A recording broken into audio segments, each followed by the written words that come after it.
Graveyards. Graveyards. Why do you find graveyards peaceful, Jack? I just like them. I like graveyards. And is this the one in Tilford? Yeah. So this is one right next to my childhood house. So I used to play in this graveyard all the time when I was a kid. When we first moved to the house, it terrified me, the thought of living next to all those dead people. But actually, I think there's something incredibly peaceful about graveyards. And I do agree with you, actually. It's weird. I always find it's weird how graveyards... It's strange how they're peaceful. Yeah. Considering what it is, I mean, there's loads of dead people there. It's just full of dead people. Because, I mean, you wouldn't... I think it's time, isn't it? They've been dead for a while. Yeah, do you reckon that's what it is? Because, like, a hospital ward isn't peaceful. That's true. Or a war zone. And there are people who are, like, gonna die. Yeah, that's true. It's like being dead for a while is peaceful, but, like, if you're just about to die... It's like not death plus time equals peace. Exactly. Yeah. Dying is not peaceful, but dying is peaceful. Or recent death. As long as they're like buried, or burnt, then it's fine. It's weird. If you were just in a field full of corpses lying on top of the ground, then I think you'd be far from peaceful. Wouldn't be that peaceful. No, you'd feel the opposite of peace. But no, I love like, even now, like every city I go to, I'll quite often visit like the biggest graveyard. So in Buenos Aires, I went to the big graveyard there, which I can't remember what it's called. But like Evita's buried there and Perón buried there. And in Shanghai I used to go to like the big graveyard. There's a big Jewish graveyard near where I used to live. So I used to go there. Yeah, I just find them very peaceful. I got in trouble here once though, when I was a kid. I was stood by this little war monument and I threw a pine cone at a car as it drove past, and I got him with Jesus looking. With Jesus looking, Jack. I know. I got in big trouble. Understandably, a little oik. But yeah, I used to spend a lot of time playing in that graveyard with my BB guns and like sneaking into the church and getting caught by the vicar and then getting in trouble. Were you in the famous five? Yeah, it's pretty much what it was. That was basically my childhood. I would like play in the woods with sticks and like. Yeah, I had lots of like imaginary friends that I would chase around. Yeah. What about this guy? Have you got a relationship with Jesus? Not so much. I think that was one of my parents didn't get on well with the church folk at all. No, so that was why they kind of allowed me just to sort of go in and terrorize them all the time. Is that why they said, look, go and stand by Jesus, throw a pine cone, and come back and tell me how you feel about it. Do you feel any guilt? Yeah, is there guilt? If not, good work. You've passed the test. Yeah. Hello YouTube, my guest today is Jack Barry, stand-up comedian and one half of the sketch duo Twins. How you doing, Jack? I'm very good, thanks Dave. Thanks for coming on the show. Now let's go to the next place, which is your first stand-up comedy gig. Oh, cool. Yeah. Here we go. Where is this, Jack? This is Leeds. Leeds. The University of Leeds Student Union. Fresh as 2014. I mean, it was just a little while ago that I was there. So how was it? How was the gig? The gig was actually surprisingly good. I think, thankfully, I don't think otherwise I ever would have done it again. I always wanted to do comedy, and I thought that the way you had to do it was you had to be like a student comedian, and then go into that. So I everyone like Monty Python and everyone, they were all in the Footlights. So I applied to Cambridge so that I could get into the Footlights, and I was not clever enough to go to Cambridge. So I went to Leeds and joined the Tea Lights, which is like their equivalent. So I auditioned to be in the Tea Lights in this building, and I got in. But before I even ever did like a sketch show with them, there was like a Leeds funniest student stand-up comedy competition. And so I entered that because one of the other guys in the group told me that I should. And I won my heat of the competition. And it was probably the best gig I've ever done. I think it's all been downhill from there. But luckily, it was a good one. I don't understand these comedians who say, like, oh, my first gig was terrible. I never would have done it again if it was terrible. Yeah. It was only because I got that initial bite of how good it could be that kept me coming back, basically.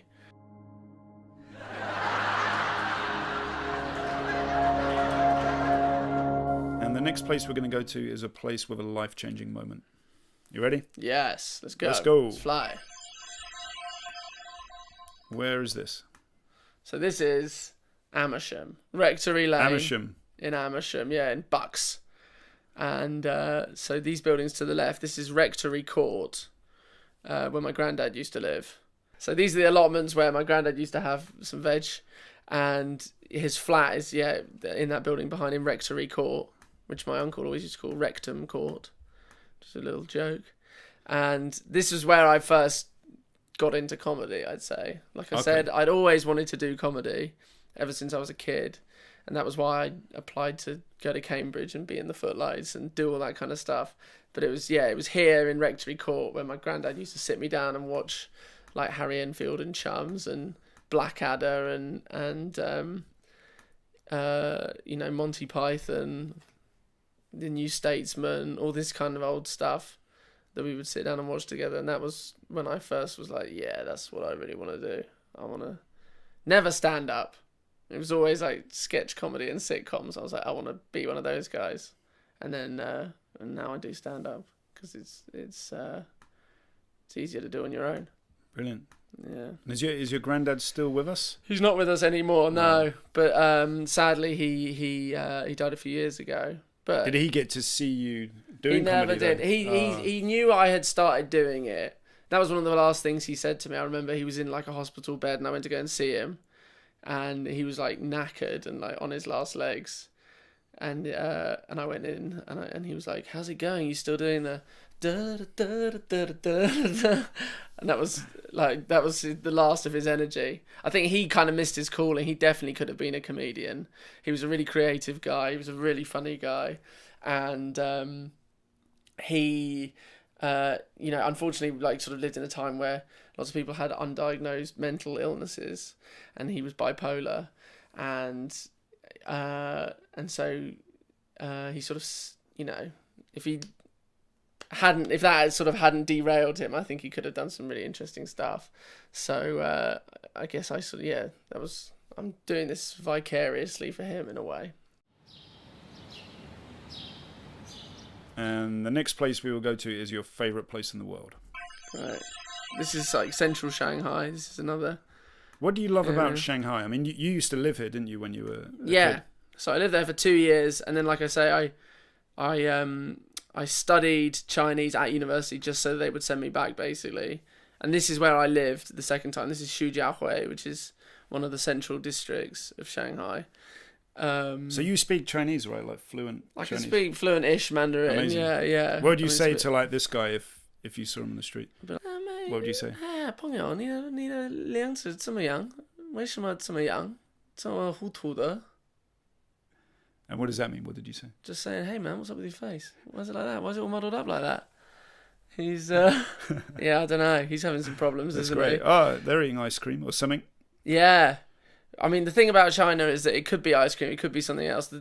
What I found out about China is that quite often what you think is something, it's not always what it seems. Oh, really? You'll like see like a pan au chocolat and you'll be like, oh great, like let's eat that pan au chocolat, and it turns out it's like a piece of bread with bean curd in it or something. Like they like to trick you with that, but I just love that. I love it. Shanghai is such a cool city because it's like a real mix of East and West now.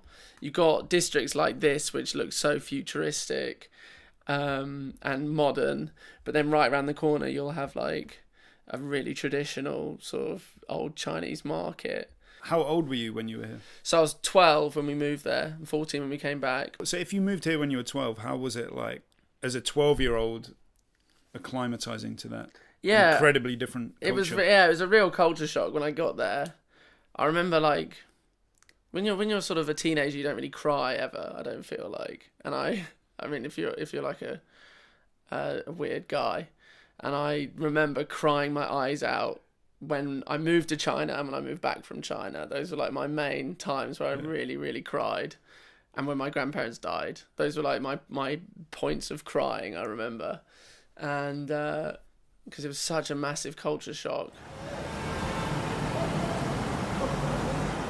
Next place we're going to go to is a place with a happy memory. Where's this, Jack? Yeah. Where are we now? So this looks. This is Castelar, which is a suburb of Buenos Aires in Argentina. Okay. This is one of the rougher ends of Castellar. I think we've managed to find ourselves at. What were you doing here? What brought you here? So this is where my girlfriend is from. And, what's your favourite thing about this place?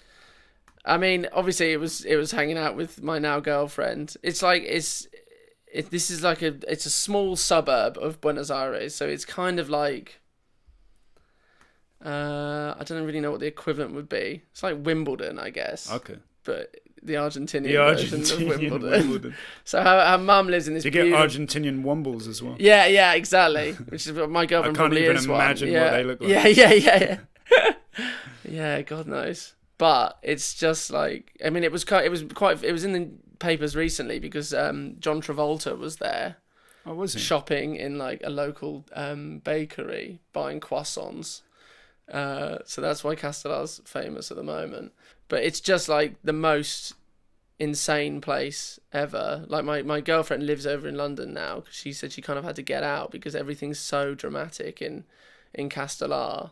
We always refer to it as Made in Castellar because it's like a sort of Made in Chelsea kind of soap opera, but it's like ridiculous. It's like one of her friends, her sister was like had a threesome and with two guys, and then it ended up on the internet. Oh, no. Like some of her friends, they were on like Pornhub and they found a video of their other friend's mum giving this guy a blowjob. Like, someone who said it was too crazy. Yeah, it was mainly in a pornographic kind of way. Very specific area. Yeah, okay. yeah. Her friend's sister. Why are they going crazy for I don't know. Amateur porn I think it's just because they're bored and there's not much else to do. Like another friend of hers. You think after it happened once, they'd be just like, that'd be film it, or film from the head down. Absolutely. Yeah, just you've got to learn. You've got to learn from that, guys. Another friend of hers, like her sister got pregnant, and it was like it could have been one of 4 guys. And the birth was on the internet. It turned out that the father was like the local drug dealer. Oh man! And everyone's got a gun. Like it's. I mean, I love it, but it's. So your mental. Girlfriend had to leave there. She had to leave there, but we're gonna go back and visit in like a couple of months' time because. All right, just don't make any videos. No videos. We'll leave the video at home. So that's it. We've almost finished, Jack. Cool. How's it been for you? I've loved it. It's great visiting all these old places. It's been cool, isn't it? Yeah. The old Tilford graveyard. So now I think we can go to the last place, and this is in response to the question, where would you retire if you had all the money in the world? Yeah. Amsterdam. Lovely. I mean, yeah. You know, people always have like a plan of what they'd do if they won the lottery. I've always said I'd love to I'd just buy a house in Amsterdam. But if you're retiring here, this would be like the old Jack Barry. Yeah. So what would you do in your twilight years? What would you do wandering these streets as an old man? I feel like I'd wander around. I mean, obviously, the problem with Holland at the moment is I think they're going a bit right wing. They're like doing like Geert Wilders. If you're an old man, you'll be really racist by then. Yeah, that's true. So I can just get on board with all of that. I think. My big plan is when I get older, I want to rob a bank. Oh yeah. Yeah, it's something I've always really wanted to do. And so when I'm just sort of on the turn, like, you know, I'm getting to the point that I can't really do anything. I'm gonna get some of my friends and we're gonna rob a bank. My theory is that either I'll get gunned down during the robbery and it will be like a quick death and I won't have to like have a slow, painful death, or I get away with it and I'll just go and live in like Aruba or something and fight crickets. Or I get nicked and I end up in prison and then I'm like the cool granddad who robbed the bank. It's win-win-win as far as I'm aware. So that's my big retirement plan. Get high, rob a bank. Alright, that's pretty much it, man. Thanks, Dave. It's been cool. Thanks for taking me on this journey. I love looking at these different places. When I asked you to do it, I didn't even know you spoke Chinese. You didn't know that? Yeah. I mean, I just thought you'd be a funny guy. I hope I was a funny guy. You're a funny Chinese... Well, not a Chinese guy, but... funny guy who speaks Chinese. Yeah. An attempt at Chinese. Yeah. That's brilliant, man. So now what we're going to do is zoom out. Oh. Look at the world. I've been Dave Green. This has been the Street View interview show. He's been Jack Barry. And make sure you subscribe. There's going to be new episodes every week. Different comedians, different people from YouTube going to places all around the world. That's it. Thanks. Good night.